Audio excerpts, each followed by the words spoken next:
Құрметті оқырман, кітаптар адамдар сияқты өздерінің мерейтойларын атап өтеді.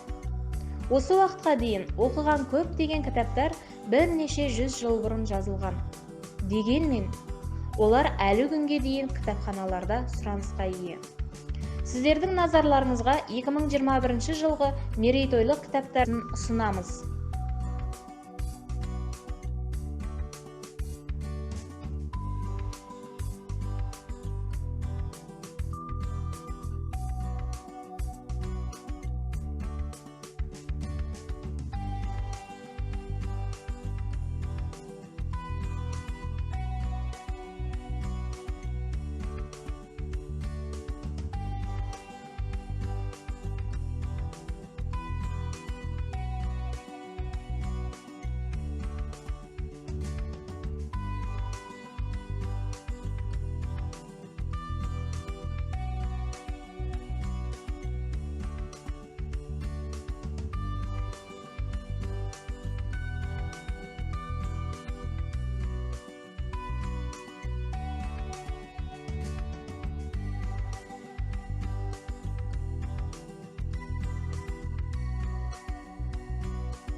Ленинградтық өренім, мақтанышым сен едің, Нева өзенін сүйкімді бұлағындай көремін.